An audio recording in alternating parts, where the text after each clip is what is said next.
할렐루야. 네. 오늘은 특세 마지막 날이고요. 시편 23편 묵상 마지막 시간이 됐습니다. 오늘은 5절에 집중해서 좀 묵상하려고 그럽니다. 5절은 앞에 절과 약간 분위기가 다릅니다. 주께서 내 원수의 목전에서 내게 상을 차려주시고 기름을 내 머리에 부으셨으니 내 잔이 넘치나이다. 갑자기 들판에서 잔치상으로 그 장면이 국 전환됩니다. 원수가 등장하고요. 거기 잔치상이 나오고요. 기름 부음이 나옵니다. 이 시편의 저자인 다윗에게는 시기하는 적이 많았습니다. 아주 애매한 원수가 많았어요. 사울이 그랬고요. 신하가 또 막 그렇게 하기도 했고요. 또 아들이 반역하기도 했고요. 그런 일들이 많았습니다. 다윗은 평탄한 인생길을 산 사람이 아니고요. 굴곡 많고 상처 많은 인생을 산 사람입니다. 이 상처가 사실 많은 사람이 이 다윗이에요. 그래서 오늘 5절은 그 인생의 굴곡과 상처에 관련된 대목입니다. 물론 앞에도 내 영혼을 소생시키시고라는 말씀도 우리가 배웠죠. 우리의 죄책감, 우리의 슬픔, 원한을 치유하시는 목자에 대해서 묵상을 했습니다. 약간 연결되는 부분이 있지만 또 상처는 또 다른 측면이 있는 것도 사실입니다. 우리는 세상이 참 불의하기 때문에 상처를 받을 수 있어요. 어떤 불의의 일을 통해서 또 고통스러운 사건을 통해서 상처를 받죠. 특별히 인간관계가 상처를 많이 줍니다.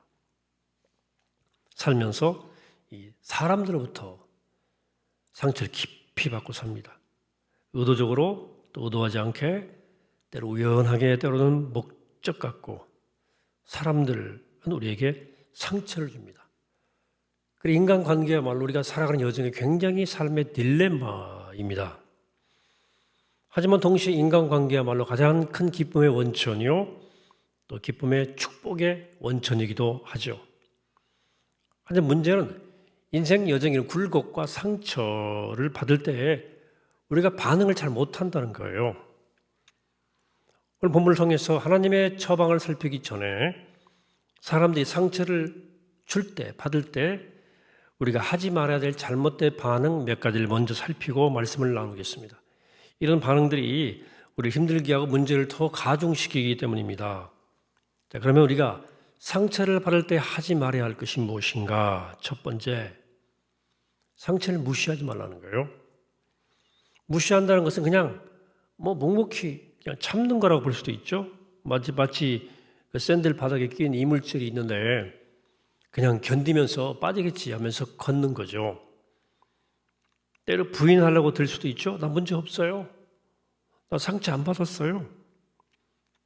이렇게 말하면서 실제로 내가 느끼는 것을 부인하는 경우도 있습니다. 누군가 상처를 입혔는데도 안 받았다고 말하는 경우가 있습니다. 별건 아니다. 괜찮다. 이건 괜찮아. 상처 아니야. 상처 받은 것에 대해서 정면으로 다루기를 피하는 거죠. 여러분, 상처를 무시하는 것은 치료에 도움되지 않습니다. 흔히들 세월이 치료해 준다고들 말합니다만 미루기만 하면 상처는 악화될 수도 있어요. 여러분, 사랑하는 여러분, 상처를 정면으로 대결하기를 피하면 작은 문제가 크게 될 수도 있습니다. 악화될 수도 있습니다. 그러니까 상처를 무시하지 말라. 더 악화될 수 있다. 두 번째, 도피하지 마십시오. 되게 사람들은 상처를 받으면 도피 도망칠 수 있습니다. 숨어버리고 문제에서부터 멀어지려고 그러죠. 이게 도피하려는 것이 인간의 본성 중에 하나예요. 그래서 여러분들 공공건물의 문들은 모두 도망하기 좋도록 밖으로 열린대요. 밖으로 열리도록 되어 있어요. 밀고 나갑니다. 들어갈 땐 땡겨야 돼요. 사람 보통 위기에 몰리면 도망칩니다. 고통으로부터 벗어나려고 하는 거죠. 여러 가지 도피 방법이 있어요. 도피에도 TV, 컴퓨터, 게임, 오락, 무슨 알코올, 도박, 이런 모든 종류의 홀릭, 중독 같은 것들이 이 도피예요. 그럼 문제는 돌아와 보면 동일한 문제가 여전히 자리하고 있는 거죠. 아무것도 해결되지 않고 변하지 않았다는 사실입니다. 세 번째는 숨기지 말아라. 어떤 사람은 상처로부터 도망하거나 무시하지는 않지만 숨겨요. 나만 알아. 아무한테도 말하지 않습니다. 이 가면 쓰고 있죠. 자기 고통을 숨기는데 능숙한 사람들이 있습니다. 좋은 옷 입고 만면의 미소를 두면서 포커페이스를 해요. 하지만 깊은 상처를 입었다는 사실은 불변합니다. 뭐 잘못되었나요? 라고 물으면 아니요. 아무것도 잘못된 거 없습니다. 라고 말합니다. 대단해요. 상처 입었다는 것을 인정하기를 아주 싫어합니다. 화난 건 인정하는데, 나 화났다는 것을 인정하는데 상처 입었다는 사실을 인정하려 들지 않습니다. 숨기는 거죠. 그래서 어떤 사람들은 이 받은 상처를 뭘로 이렇게 물질로 겉을 꾸며서 막 위장하려고 그래요. 뭘 자꾸 사요. 막 치장을 해요. 꾸며요, 자기 주의를. 위장하는 거죠.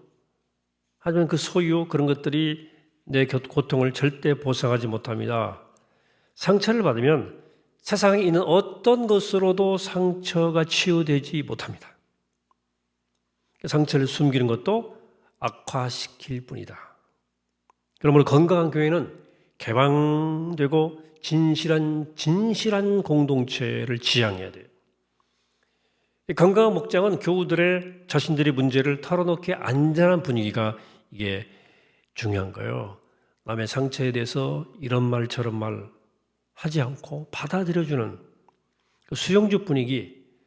그래서 소그룹이나 목장은 문제를 나누기에 안전한 분위기를 만드는 게 굉장히 중요해요.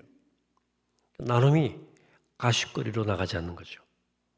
그래 나눔이 시작되고 거기서 치유가 일어나는 거죠. 네 번째, 염려하지 말아라. 첫 번째 시간 말씀드렸죠. 염려는 통제할 수 없는 걸 통제하려고 드는 것이다 그랬어요. 마음대로 할 수 없는 것을 마음대로 하려고 들다 보니까 염려가 온다는 거죠. 염려는 내가 하나님 행세하는 것이라고 말씀드렸어요. 여러분은 절대로 만사를 통제할 수 없습니다. 염려는 절대 문제 해결이 안 돼요. 절대 상처 치유할 수 없습니다. 염려가 할 수 있는 것은 고통의 크기를 확대하는 것뿐입니다. 나쁜 비디오 계속 돌려보는 거예요. 염려는 똑같아요. 더 커집니다. 마지막 다섯 번째, 지난번도 말씀 원한 품지 말아라. 원한 품지 말아라. 상한 감정에서도 원한 문제를 다뤘지만 이 원한 품는 것도 상처 치유에 도움이 안 된다는 거죠. 하지만 우리는 사람들이 우리에게 상처를 주면 원한을 품습니다. 말씀드렸지만 원한과 미움은 여러분들이 받은 어떤 상처보다 더 여러분 자신을 상하게 만듭니다. 미움은 안에서부터 내게 먼저 상처를 입히고 자기를 죽이는 독과 같은 거예요. 욕할 때 나를 먼저 때리고 나오거든. 여기 내 몸을 치고 나오는 거예요. 원한은 상처를 계속 받게 만듭니다. 고통 가중시킵니다.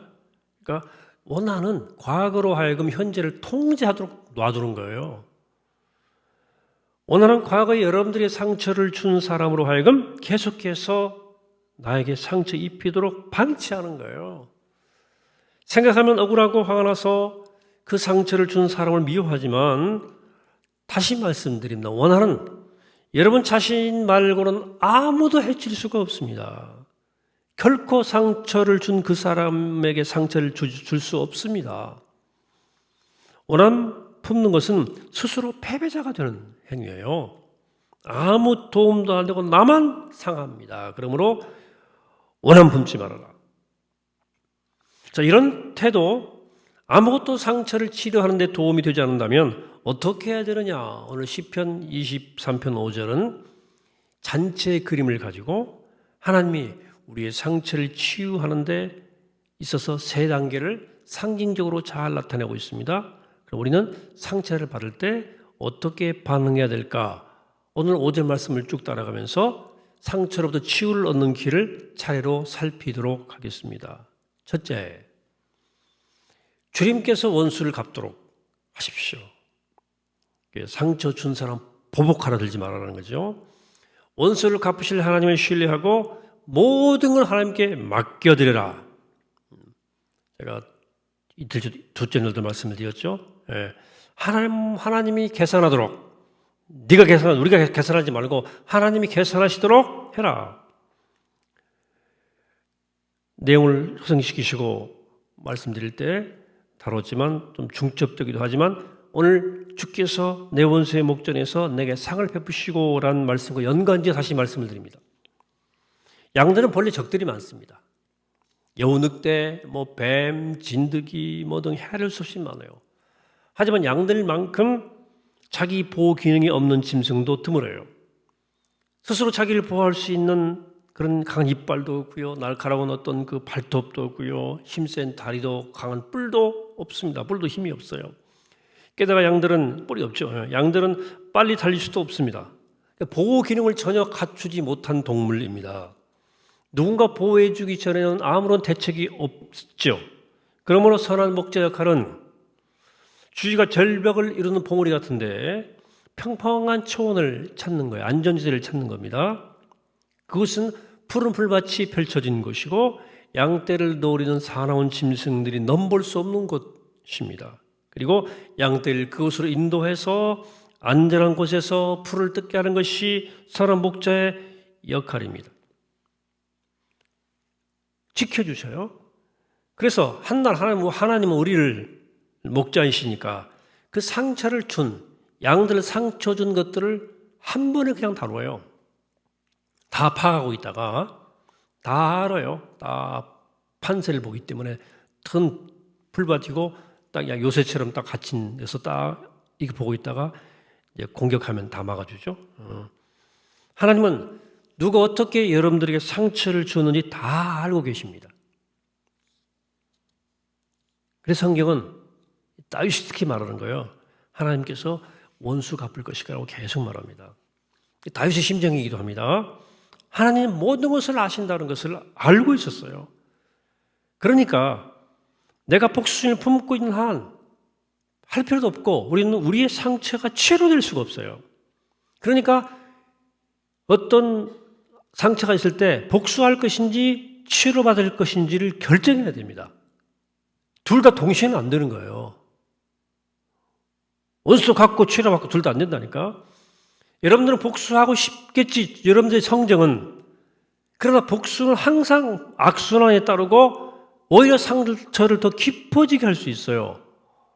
치유받고 싶다면 용서해야 돼요. 하지만 용서는 내게 상처 준 거 괜찮다 이렇게 말하는 것이 아닙니다. 네가 한 일은 별로 안 나쁜 일이야 이렇게 말하는 것도 아닙니다. 용서는 내가 상처받지 않았다고 말하는 것도 아닙니다. 나 괜찮아도 아니에요. 용서는 이 세상에서 저질러지는 악을 부인하는 것도 아닙니다. 악은 악이에요. 용서란 나의 상처를 하나님께 완벽하게 맡기는 거예요.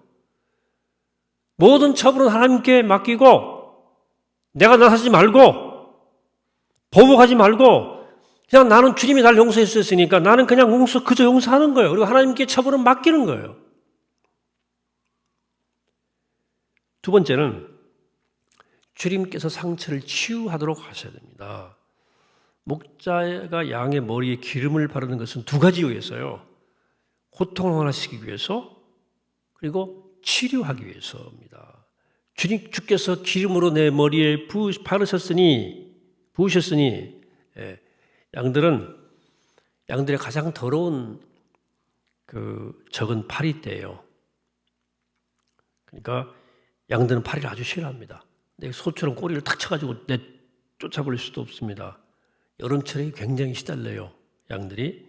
심지어 파리떼들이 양의 콧 속에다가 알을 낳아요. 그러면 그 애벌레가 양을 미치게 만듭니다. 그러니까 이 여름 어떨 때는 양들이 막 바위에다 자기 머리를 막 부딪히는 것을 볼 수 있어요. 파리떼 때문에 그런 거예요. 코에다가 알을 낳은 거예요. 그러니까 어쩔 줄 모릅니다.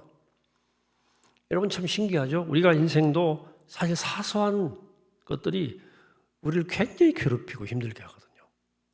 사소한 것들이. 그때 목자가 한 일은 뭐냐면 올리브 오일을 가지고 유황과 섞어서 양의 머리에 발라줘요. 이게 말하면 곤충 퇴치의 역할을 하는 겁니다. 향 때문에 마치 목자가 내가 너를 괴롭히는 모든 것을 맡아주마 이렇게 말하는 것 같아요. 또 기름을 사용하는 또 다른 경우는 치료제로 쓰는 거죠. 양이 상처에 입으면 목자는 그 연고처럼 기름을 쓰는 거예요. 그래서 기름은 상처를 치유하고 보호해 줍니다. 주께서 기름으로 내 머리에 부으셨으니 내 머리에 바르셨으니 라고 고백하는 것은 하나님께서 나의 상처를 싸매고 치유하신다는 뜻입니다. 주님께서 우리 인생의 상처에 관해도 이렇게 치유해 주세요. 우리 하나님은 우리 억울함을 갚아주실 뿐만 아니라 내가 입은 상처도 싸매주셔요. 여러분에게 상처를 입힌 사람을 용서한다고 해서 곧바로 여러분들의 고통이 다 사라지지는 않습니다. 용서한 후에도 하나님께 맡긴 후에도 한동안 여러분들을 아프게 할 거예요. 용서는 순간되지만 회복은 시간이 많이 걸려요. 용서는 즉각적인 선포지만 회복은 몇 주, 몇 달, 몇 년이 걸릴 수도 있습니다. 물론 조그마한 상처는 쉽게 안 뭅니다. 찰과상은 곧 금방 사라지지만 깊은 상처는 치유되는데 시간이 걸립니다. 예컨대 배우자로부터 이혼 같은 거나 부모로부터 거부당한 일, 친구에게 사업을 뺏겼다. 이런 일은 쉽게 순식간에 치유되는 것은 아닙니다. 깊은 상처의 경우는 소독하고 약 바르고 붕대 감고 때로 수술도 해서 치유해야 돼요. 그래서 상처 준 사람을 용서만 하면 바로 좋아질 것 같지만 그렇지는 않습니다. 용서의 첫걸음을 뗀 것이고 치유는 뒤따라오는 거예요. 그리고 치유에 시간이 걸립니다. 자, 그러면 하나님은 어떻게 우리의 상처를 치유하시는가 하는 거죠. 어떤 붕대를 사용해서 사람들이 우리에게 입힌 정서적인 상처를 치유하실까? 첫째, 하나님은 성도의 교제를 통해서 치유하십니다. 사실 이게 큰 2번에 작은 1번이에요. 치유. 다른 성도들과 함께 어울릴 때 우리 지원을 받죠. 나의 상처를 나눌 때 나는 정서적 지원을 받아요. 그럼 상처를 받았을 때 해야 할 첫 번째 일은 신앙의 정말 좋은 친구와 함께 나누는 겁니다. 두 번째, 하나님은 기도를 사용하셔서 치유하십니다. 상처를 입으면 그걸 말로 내뱉어야 돼요. 하나님께 쏟아붓지 않으면, 내뱉지 않으면 그걸 내 몸이 받게 됩니다. 몸이 받아요. 하나님께 여러분들의 느낌을, 감정을 그대로 토하세요. 여러분, 신앙의 사람 다윗은 아주 솔직하게 자기 감정을 하나님께 풀어놓습니다. 하나님께 짐을 내려놓죠? 그러면 돼요. 하나님은 우리의 기도를 받으시고 들으셔요. 세 번째, 예배를 통해서 치유하십니다. 특히 찬양에는 치유의 능력이 있습니다. 이제 특별 새벽기도 이제 우리 최 목사님 오셔가지고 부임 인사 겸 찬양 인도했는데 은혜가 돼요. 가지고 타고난 음성 연사가 있네요. 또 교회 나와 앉자마자 찬송 반주를 들으면서 바로 눈물이 흐를 때도 있어요. 정서적인 치유가 시작되는 거예요. 하나님은 찬양과 말씀을 통해서 우리를 세우시고 상처를 싸매주십니다. 근데 끝으로 네 번째, 사역을 통해서 우리를 치유하십니다. 상처받은 사람들을 돕는 사역에 동참할 때 놀랍게 내 남은 상처가 치유됩니다.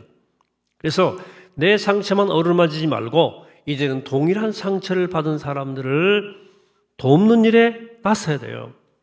다른 사람을 도울 때 내 상처도 아물 수 있습니다.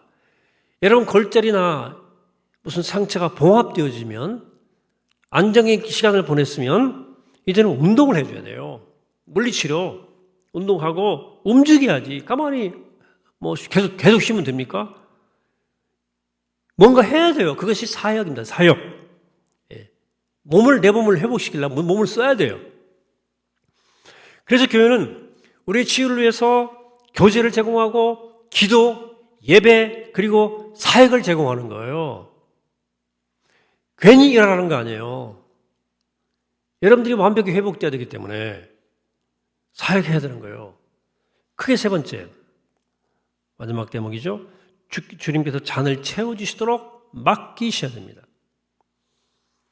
성경에서 넘치는 잔은 완족한 만족을 상징합니다.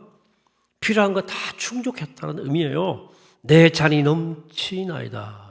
여러분 알다시피 이 시를 쓴 다윗이 살던 중동은 대부분 사막지대입니다. 사막에서는 물이든 포도주든 충분하지 않아요. 허비할 수가 없습니다. 귀에서 넘치게 얻을 수 없어요. 목자이신 주님께서는 내 잔을 넘치게 한다는 겁니다. 모든 필요를 충분히 채우신 하나님을 주목하는 거예요. 왜 이게 중요하냐?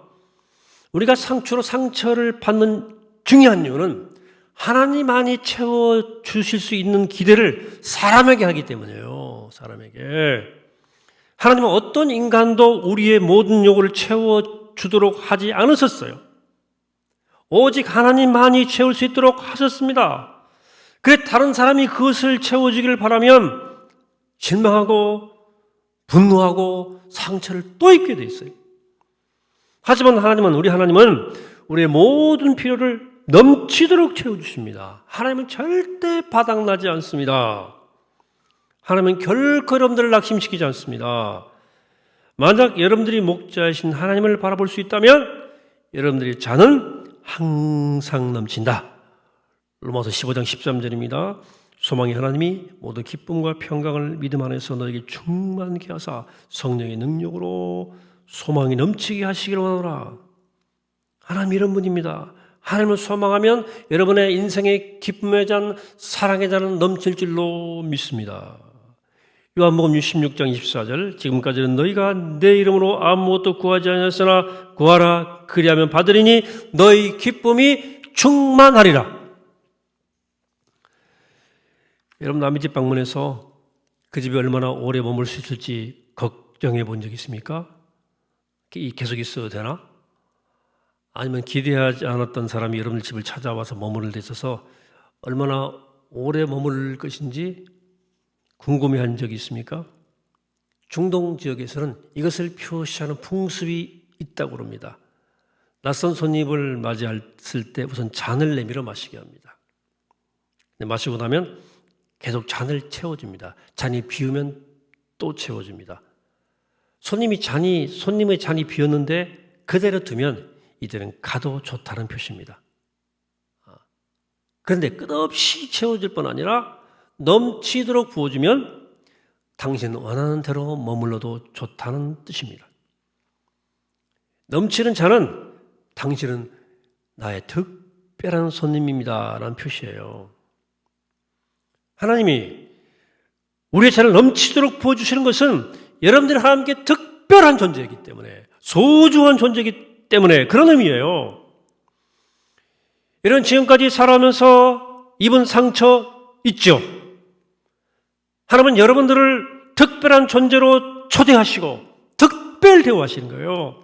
그것이 오늘 5절의 의미입니다. 주께서 내 원수의 목전에서 내게 상을 베푸시고 기름으로 내 머리에 바르셨으니 내 잔이 넘치나이다. 말씀이에요. 하나님께서 우리 원수를 갚아주십니다. 하나님께서 우리의 상처를 싸매주시고 우리의 모든 필요를 넘치도록 채우신다. 말씀했습니다. 6절입니다. 내 평생의 선하심이 또 인자하심이 반드시 나를 따르니 내가 여호와의 집에 영원히 살리로다. 우리는 결국 선한 목자와 동행하는 삶으로 그리고 아버지 집에 영원히 사는 삶으로 초대받았어요. 우리의 염려를 맡으시는 선한 목자, 우리 영혼을 소생시키시는 선한 목자, 우리를 의의 길, 바른 길로 인도하시는 선한 목자, 우리가 사망의 엄청 골짜기를 지날 때도 동행하시는 선한 목자 주님, 우리의 상처를 싸매주시고 씻겨주시고 우리의 잔을 넘치게 하시는 주님께서 선한 목자 되신 주님께서 오늘 한 해 우리와 동행하시겠다고 주님 손 내밀고 계십니다. 바라기는 그 주님의 손, 그 선한 목자의 손을 딱 붙잡으시길 바랍니다. 그리고 그분과 함께 그분의 선하심과 인자하심을 따라서 나만의 주님의 선한 인도하심을 받고 하나님의 집에서 영원히 사는 은혜를 누리는 복된 여러분 되시기를 주님으로 간절히 축원합니다. 기도하겠습니다. 걸어가신 하나님, 오늘 주님의 귀한 말씀을 받습니다. 시편 23편 말씀, 2022년을 끌어갈 수 있는 생명의 말씀으로 받고 우리가 그 선한 목자인 주님과 함께 동행하기를 원합니다. 우리 염려를 맡으시는 주님, 내 영혼을 소생시키시는 주님, 나를 의의 길로 바른 길로 인도하시는 주님, 내가 삶의 음침한 골짜기로 다닐 때에도 나와 동행하시는 선한 목자 주님, 우리 상처를 씻겨주시고 내 머리에 기름을 바르시고 우리 잔을 넘치게 하시는 주님께서 주와 함께 영원히 동행하는 거룩한 복된 한 해를 살아갈 수 있도록 우리를 축복해 주시고 동행하여 주옵소서. 감사드리옵고 예수님의 이름으로 기도하옵나이다. 아멘.